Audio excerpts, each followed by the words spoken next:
Assalamualaikum warahmatullahi wabarakatuh. Perkenalkan, nama saya Lailiatul Iswidam Farohatin dengan NIM 11192200130. Pertanyaan nomor 1, PKN adalah salah satu mata kuliah umum yang sifatnya wajib di perguruan tinggi, baik itu perguruan tinggi negeri ataupun perguruan tinggi swasta. Salah satu alasannya secara internal yaitu untuk mempertahankan nilai dan norma pada warga negara dalam kehidupan berbangsa dan bernegara untuk menjadikannya sebagai warga negara yang baik. Tapi kenyataannya, sekarang ini masih banyak mahasiswa yang tidak memiliki rasa nasionalisme dan sikap patriotisme yang berlandaskan nilai-nilai Pancasila.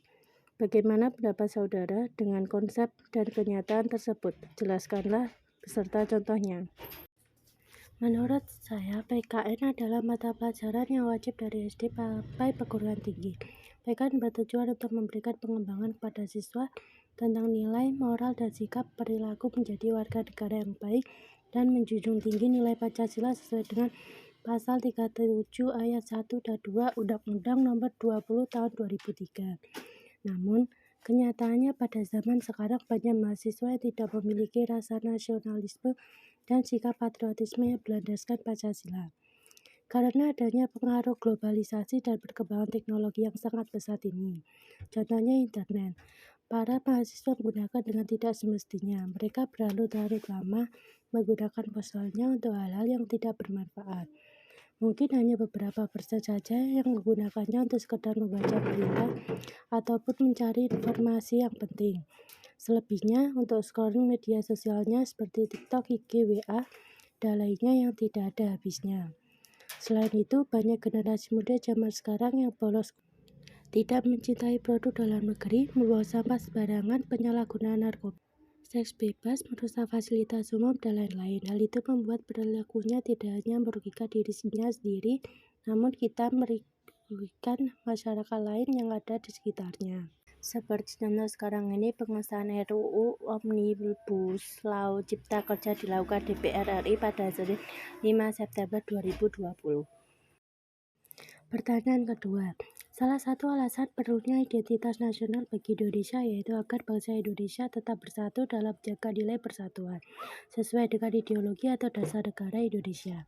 Tetapi salah satu dinamika yang terjadi sekarang ini, warga negara Indonesia tidak lagi menjadikan Pancasila sebagai acuan sikap dan perilaku hidupnya dalam berkehidupan, berbangsa dan bernegara, sehingga merusak nilai persatuan. Jelaskan beserta contoh bagaimana kedudukan konsep ideologi negara Indonesia sekarang ini terhadap dinamika yang terjadi. Dinamika yang terjadi saat ini di negara Indonesia tidak lagi menjadikan Pancasila sebagai acuan sikap dan perilaku dalam kehidupan berbangsa sehingga merusak nilai persatuan. Karena perkembangan zaman ataupun pengaruh dari budaya asing yang menjadikan ciri khas dan jati diri kita sebagai warga negara Indonesia semakin terkikis dan merosot. Bahkan budaya asing saja sekarang dianggap modern, sedangkan budaya kita sendiri Indonesia dianggap kuno. Hal itu menyebabkan lunturnya budaya kita dan akan tergerus oleh budaya asing. Jadi kita sebagai generasi penerus budaya dan warisan dunia. Jadi kita harus berpikir cerdas dan menyaring pengaruh luar dan bersikap selektif dalam menerima budaya barat. Dan kita wajib mencintai produk lokal dalam negeri. Pertanyaan nomor 3, salah satu tantangan dalam integrasi nasional yaitu adanya perbedaan pendapat dari elit dan massa tentang peraturan perundang-undangan. Bagaimana pendapat saudara sebagai seorang mahasiswa terhadap tantangan tersebut, agar integrasi nasional tetap selalu terjaga dalam mempertahankan identitas nasional Indonesia? Jelaskanlah beserta contoh. Adanya perbedaan pendapat dari kaum elit politik dan massa mengenai diterbitkannya peraturan perundang-undangan dapat menjadi tantangan sekaligus hambatan dalam mewujudkan integrasi nasional. Sebagai mahasiswa, seharusnya kita harus menjadi yang terdepan dalam mendukung dan menyampaikan segala aspirasi masyarakat kepada pemerintah, baik secara langsung maupun tidak langsung agar dapat tercapai keseimbangannya yang harmonis, transparan, akuntabilitas, dan selaras dengan kepentingan masyarakat luas. Ketika terdapat kebijakan pemerintah yang dituangkan dalam peraturan perundang-undangan, namun peraturan tersebut tidak sejalan dengan yang diinginkan masyarakat, namun justru hanya mementingkan dari penguasa dan para elit, maka kita sebagai mahasiswa harus turut adil dan berperan secara aktif dalam meyakinkan pemerintah untuk mengamandemen undang-undang tersebut agar tidak dapat membahayakan kesatuan dan peraturan bangsa, serta agar tidak dapat menjadi celah untuk para elit penguasa agar dapat mengambil keuntungan atas penderitaan rakyat. Sikap secara aktif tersebut seperti menggelar aksi unjuk rasa dan mengajak setiap elemen masyarakat. Pertanyaan keempat, salah satu alasan perlunya sebuah konstitusi dalam kehidupan berbangsa dan bernegara yaitu untuk bisa melindungi HAM setiap warga negara. Tetapi kenyataan sekarang ini masih ada hak warga negara yang dirugikan oleh pihak yang tidak bertanggung jawab seperti hak seorang anak yang harus mendapatkan pendidikan. Bagaimana pendapat saudara tentang konsep dan kasus tersebut? Jelaskanlah beserta contoh. Salah satu alasan perlunya sebuah konstitusi dalam kehidupan berbangsa dan bernegara yaitu untuk bisa melindungi HAM setiap warga negara. Ini dapat kita lihat dalam beberapa undang-undang yang mengatur hak-hak setiap orang.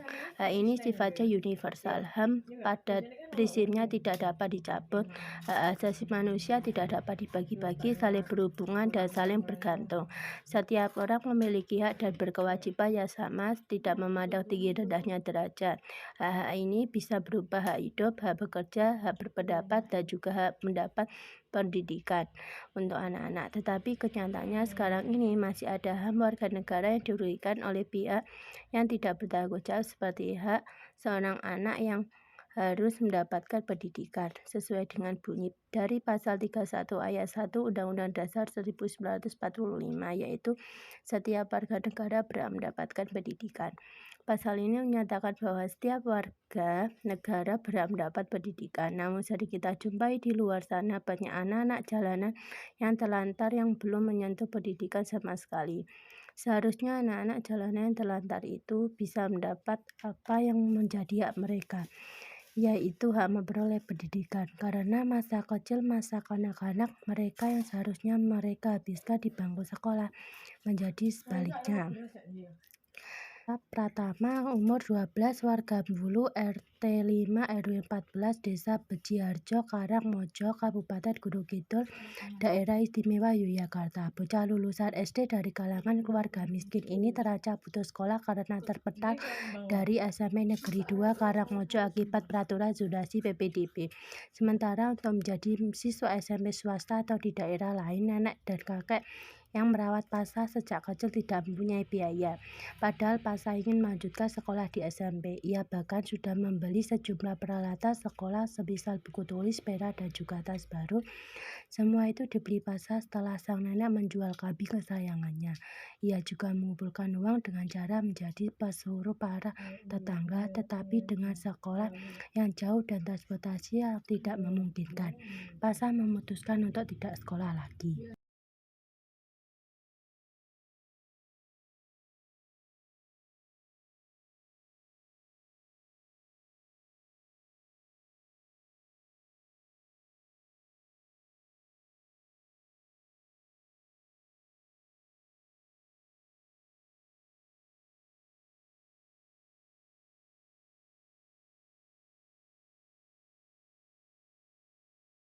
Pertanyaan nomor 5. Bagaimana hubungan antara kewajiban dan hak negara dan warga negara yang tidak bisa dipisahkan? Jelaskan beserta contoh. Hak dan kewajiban merupakan sesuatu yang tidak dapat dipisahkan, akan tetapi terjadi pertentangan karena hak dan kewajiban tidak seimbang. Bahwa setiap warga negara memiliki hak dan kewajiban untuk mendapatkan penghidupan yang layak. Tetapi pada kenyataannya banyak warga yang baru merasakan kesejahteraan dalam menjalani kehidupannya. Semua itu terjadi karena pemerintah dan para pejabat tinggi lebih banyak mendahulukan hak daripada kewajiban. Padahal menjadi seorang pejabat itu tidak cukup hanya memiliki pangkat, akan tetapi mereka berkewajiban untuk memberikan layan. Jika kesadarannya seperti ini, maka tidak ada keseimbangan antara hak dan kewajiban.